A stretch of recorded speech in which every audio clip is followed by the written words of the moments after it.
6월 4일입니다. 함께 기도하겠습니다. 은혜로우신 하나님, 하나님 아버지의 은혜를 감사드립니다. 하나님 아버지의 인도하심을 감사드립니다. 오늘도 하나님 아버지를 의지해서 승리하는 날이 되기를 원합니다. 모든 말씀 예수님의 이름으로 기도했습니다. 아멘. 우리는 어저께 무리들과 바리새인들 이야기를 나누면서 예수님은 누구신가에 대해서 무리들은 다윗의 자손이다, 즉 메시아다라고 하는 답을 내놨고, 바리새인들은 바알세부를 힘입지 않고는 귀신을 쫓아내지 못한다고 얘기를 하면서 예수님은 귀신의 왕이다, 이런 답을 내놓았다고 이야기를 했습니다. 예수님은 나타나시고 밝히 말씀하시고 드러내놓고 일하셨지만은 지금이나 그때나 감추어진 비밀입니다. 그렇기 때문에 오해의 소지가 있고 누구든지 말로 인자를 거역할 수 있다고 얘기를 하십니다. 그럼에도 불구하고 예수님께서는 성령을 거역하는 죄, 성령을 모독하는 죄는 용서받지 못한다고 말씀을 하셨는데, 그 이유는 뭐냐면은 성령을 거역한다는 것, 모독한다고 하는 것은 성령이 누구인지를 알기 때문에 거역하고 모독할 수 있다는 얘기를 할 수 있다는 거예요. 그래서 모르기 때문에, 비밀이기 때문에, 모르기 때문에 인자를 말로 거역할 수 있지만은 예수님이 누구인지를 알고 있는 상태에서 거역하고 모독하는 것은 성령을 거스리는 일이기 때문에 용서받을 수 없다고 얘기를 하는 겁니다. 한 걸음 더 나가서 예수님께서 귀신 들린 자를 쫓아내시며 눈먼 자를 보게 하시고 벙어리를 말하게 만드시는 그런 이적들을 바라보면서 예수님을 사탄의 왕이라고 말하는 것은 성령의 능력과 역사하심으로 드러나는 영광을 사탄에게 돌리는 최대의 불경이다, 이렇게 생각을 할 수밖에 없고, 그래서 예수님께서는 바리새인들을 향하여서 성령을 거역하고 모독하는 용서받지 못할 죄를 지은 것이라고 얘기를 하시는 겁니다.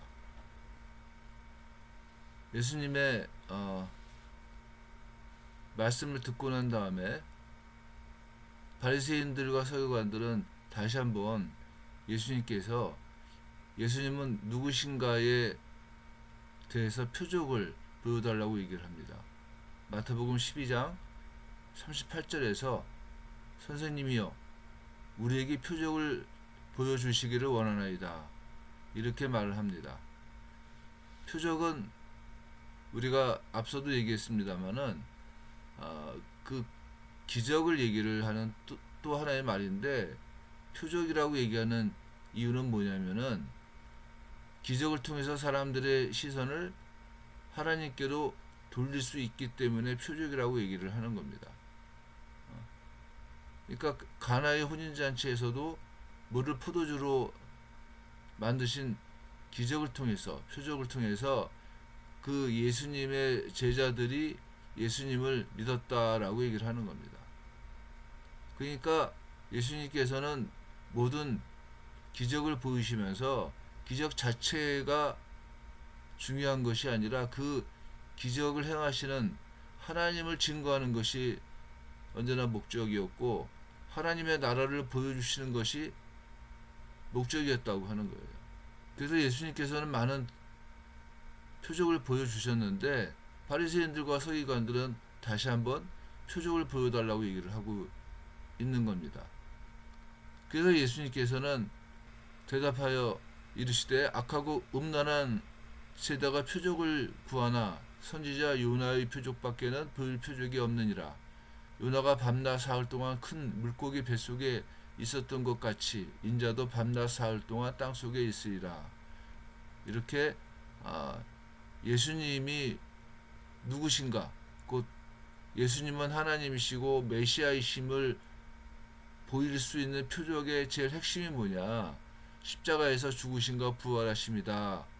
이 말씀을 하시고 있는 겁니다. 그러면서 예수님께서는 바리새인들과 서기관들을 향하여서 심판 때 니느웨 사람들이 일어나 이 세대 사람을 정죄하리니 이는 그들이 요나의 전도를 듣고 회개하였음이거니와 요나보다 더 큰 이가 여기 있으며 이렇게 말씀을 하십니다. 요나 시대의 니느웨 성은 요나의 말을 듣고 회개했다고 하는 거예요. 우리가 요나서를 이렇게 읽어보면은 요나가 반쪽짜리 선포를 했다고 얘기를 했습니다. 앞으로 40일 후에 이 성은 망할 것이다.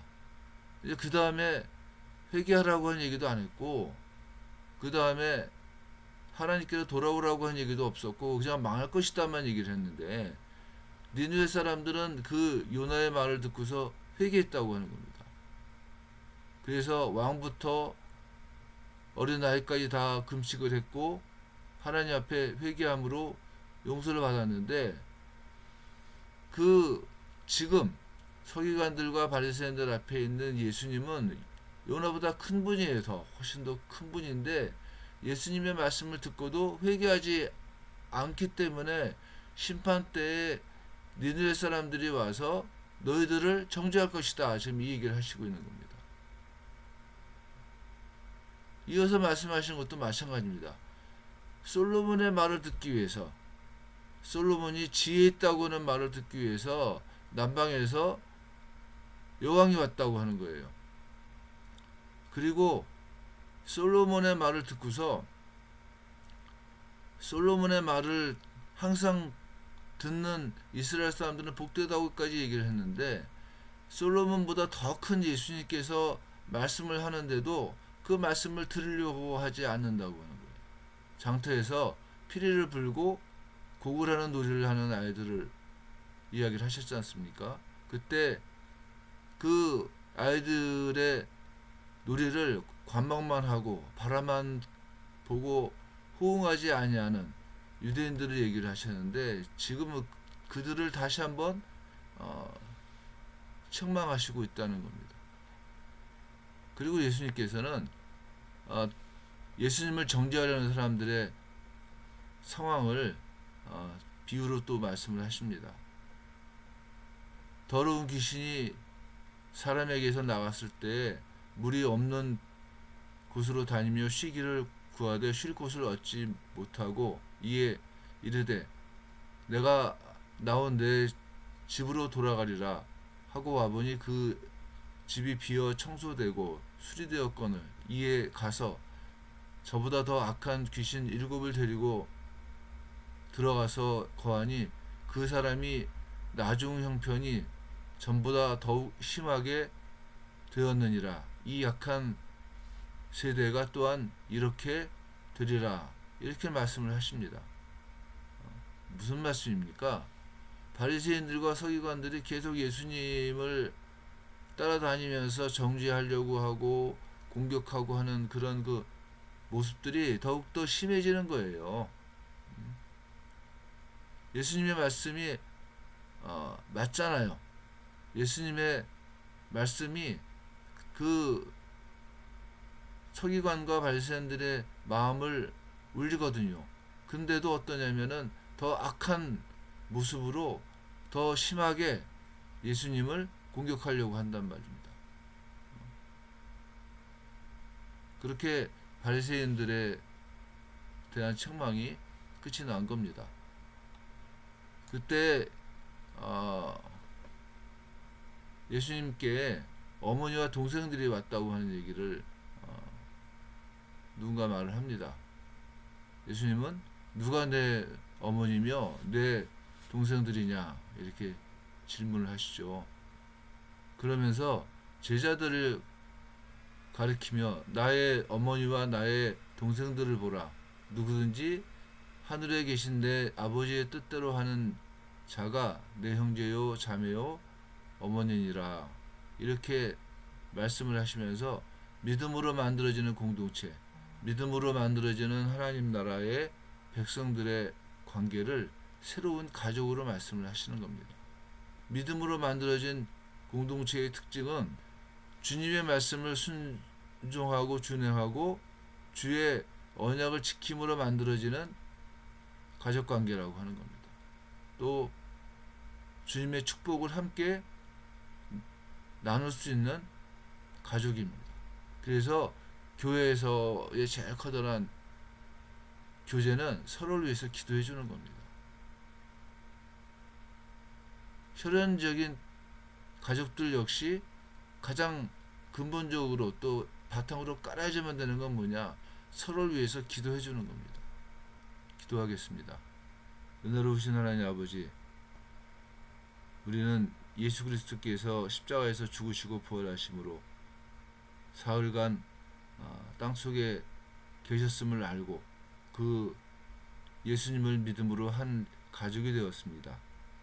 우리가 믿음으로 만들어진 이야기가 있는 교회 공동체의 가족으로서 우리가 서로를 위해서 기도하고 또한 하나님 아버지의 은혜를 나누는 축복이 있기를 간절히 원합니다. 모든 말씀 예수님의 이름으로 기도했습니다. 아멘.